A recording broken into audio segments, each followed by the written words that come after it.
সম্মানিত হাজিরিন, নবী করিম সাল্লাল্লাহু আলাইহি ওয়াসাল্লাম মেরাজ থেকে তো আসলেন। আসার পর যে প্রকৃত শিক্ষা, সেই শিক্ষাগুলা কি? এই শিক্ষাগুলো আমাদের জানতে হবে। অবশ্যই এই সমস্ত শিক্ষা আমাদের পালনীয়।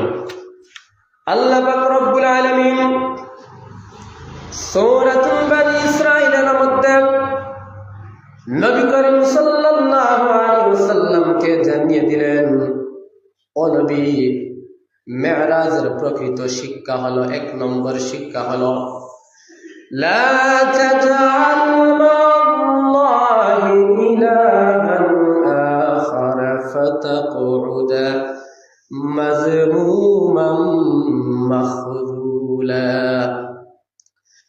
আল্লাহ সুবহানাহু ওয়া তাআলা এই আয়াতের মধ্যে বলছেন, ও নবী, আপনি আপনার উম্মতদেরকে জানিয়ে দেন, আপনার উম্মতেরা যেন অন্য কারোর সাথে আল্লাহকে যেন শরীক না করে।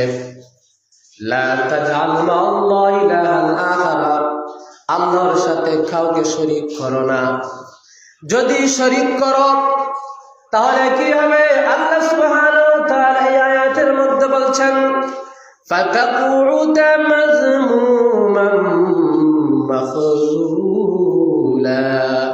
যদি আল্লাহর সাথে কাউকে শরীক করো তাহলে তুমি অপমানিত, অসহায়, অপমানিত হবে। যদি আল্লাহর সাথে কাউকে শরীক করা হয়, যদি আল্লাহর সাথে শিরক করা হয়, তাহলে তুমি কি হবে? অপমানিত হবে এবং অসহায়, নিঃস্ব হয়ে যাবে। অতএব আল্লাহর সাথে শিরিক করা যাবে না।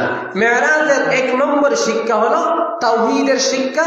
আল্লাহ হলেন এক, তাহার কোনো শরীক নেই।